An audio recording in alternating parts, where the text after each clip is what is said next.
Welcome to the new Chemist. We're glad you're listening. Feel free to download this podcast on Google Podcasts, Apple Podcasts, and Spotify. Here on the new Chemist, we discuss chemistry, which simply put is the science of change, as well as careers, community, research, and COVID-19. We're happy you're tuning in. My guest this afternoon is Dr. Sheena Antonio-Collie, the Chief Medical Officer of the Doctors Hospital in the Bahamas. Thanks for joining me today. It is good to hear from you. Just briefly, I'll inform my audience about you. Dr. Sheena Antonio-Collie is an accomplished physician and scholar.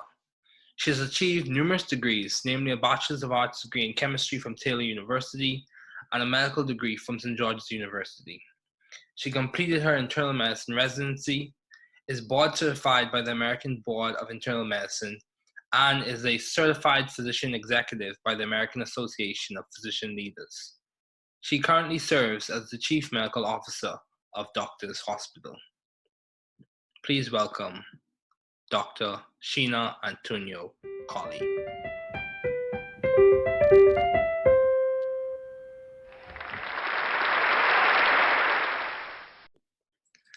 Thank you, Dr. Collie, for joining me today. It is good to see you. Thank you, David, for having me. It's good to be with you today. Yes. So, what have been your long-standing interests in the field of science? Well, so since a young age, I wanted to become a doctor. And I knew early on that to do that, I had to develop an interest in science. When I started in primary school, it became a natural thing for me. And so I just love science. Science to me basically provides a path to solutions.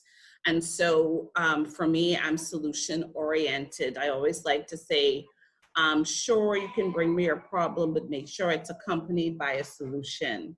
So it seeks to teach or inform us of how things work. And, human progress throughout history has largely been as a result of scientific advancement. So indeed, science has been sort of a part of me since a very, very young age. And a lot of the way I even live my life is a lot like science. And so indeed, and that is to be solution oriented. Okay, that's good. So how have you been adaptive or creative in the field of science? Where would you say that has been the case? So, one of the things that I love is that you describe chemistry as the science of change, because indeed change is the only constant in our lives.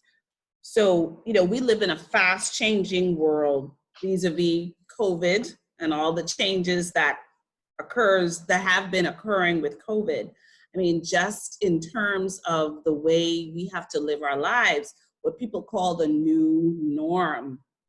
So we have to be able to adapt to or get used to change, quote unquote. And to do this, especially as scientists, we have to keep an open mind, first of all. And we have to know that there are many ways to achieve our goals, all right? So there's more than one way to get to where we want to go. So some people think, to become a doctor, I have to do this or I have to do that. And, indeed, we have to be able to adapt to what's changing around us, changing criteria, the way people live, the way our outlook is on life. I think we have to be adaptive. So that's very important to me as well. That's good.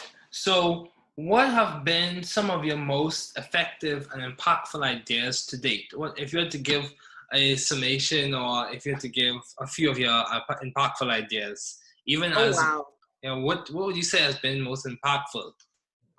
So first of all, just to let you know that anything that I've done that has been impactful or effective, it has really been because of my outlook, my upbringing, and my foundation, which is a foundation based on my relationship with God. And so, indeed, in terms of some of the things that I consider to be important achievements or milestones or impact that would cause impact in other people's lives has been things like, so first of all, just when I decided to make the move to return to the Bahamas to live here, to become a doctor, to really be of use to my country. I think that was something that I felt was a good decision and hopefully had a great impact. Also, too, just in what I'm doing right now, I'm the Chief Medical Officer at Doctors Hospital, and we are doing a lot in this fight and this pandemic. It's a very humbling experience to be able to affect change and to be able to know that some of the changes that we're making and some of the things that we are doing indeed is being helpful in terms of mitigating against some of the awful effects of this COVID-19 disease and the coronavirus. So for me, just my life in terms of my work is for me very impactful for me because it's humbling to be in this position. I'm a member of the Emergency Operations Committee for the country, the National Committee, and that group of people is doing an awesome job in terms of keeping our country safe. So those are just a few of the things that I could say. Okay, that's good. That's very good. Also, why did you choose medicine as a field to do your doctoral studies in? Why did you choose medicine to do? Why medicine? Medicine chose me. Okay, that's good. That's medicine good. chose me because indeed, when I was 6 years old, I went to the doctor. I grew up in Freeport, Grand Bahama. Okay. And I was a student at the Lewis Yard Primary School. Okay. And I went to the what was at the time the Antonio Clinic.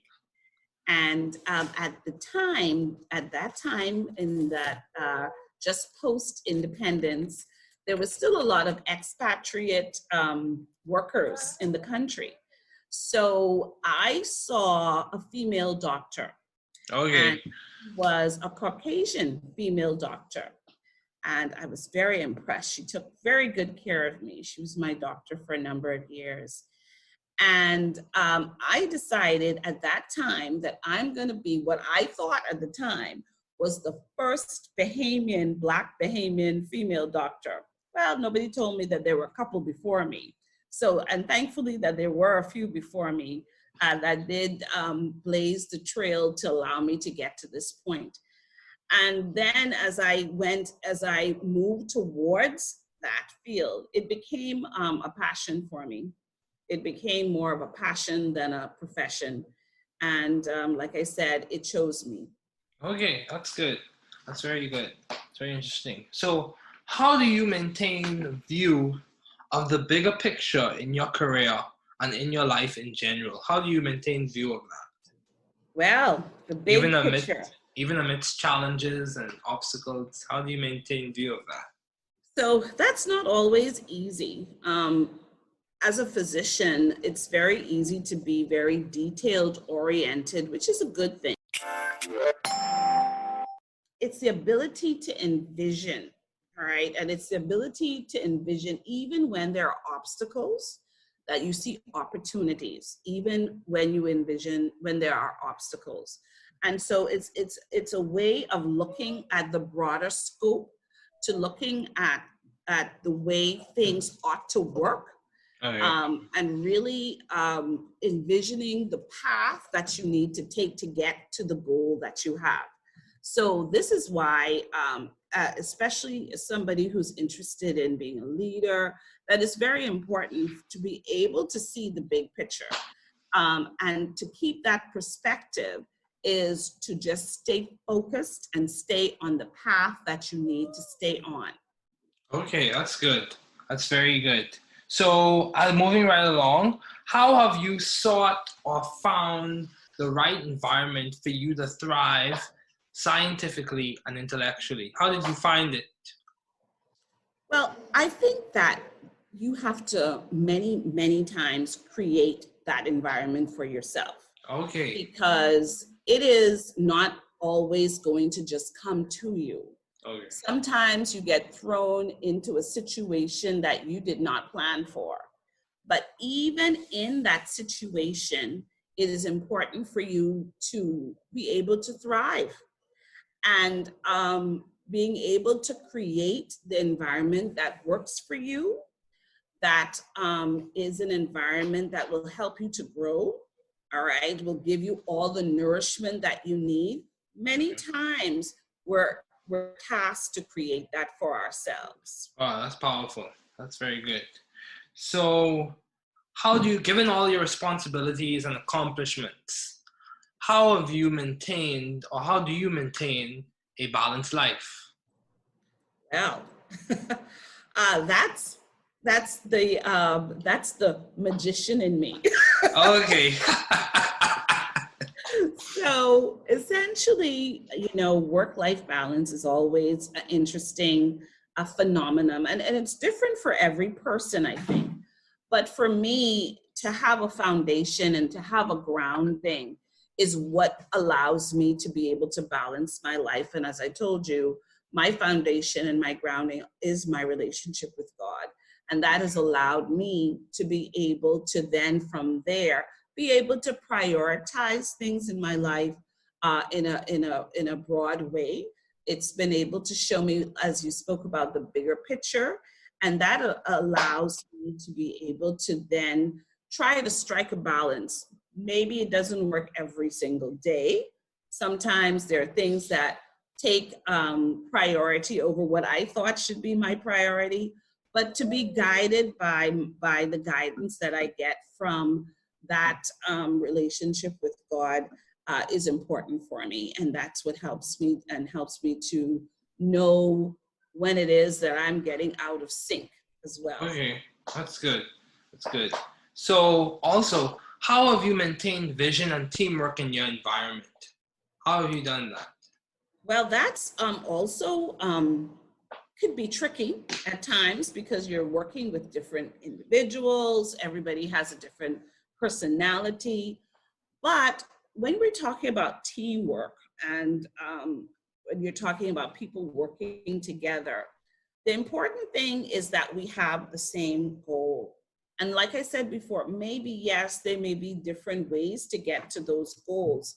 But once we're on the same path and we have that same vision in mind, so the vision is one vision and the paths can be a little bit divergent, but we always need to converge on a path that takes us to exactly where we're all going together.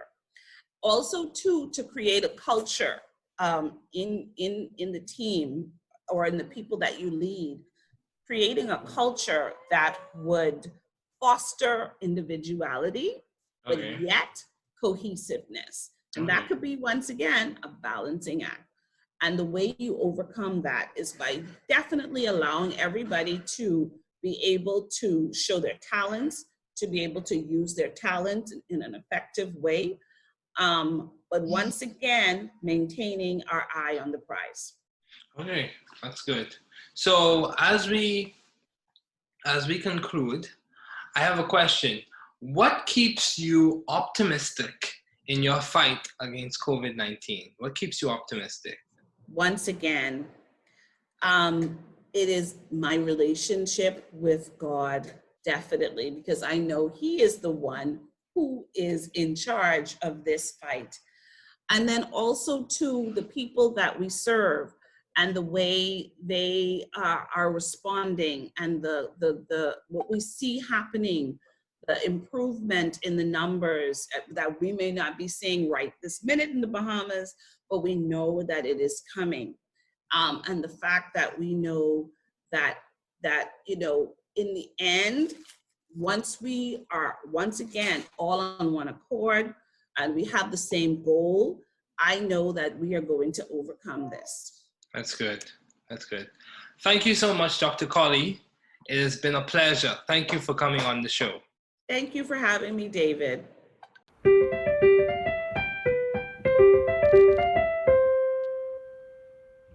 Thanks for listening. We're glad you were able to tune into this podcast. Once again, this is The New Chemist, where we discuss chemistry, which simply put is the science of change, as well as the other sciences, careers, community, research, and COVID-19. Thanks again for listening.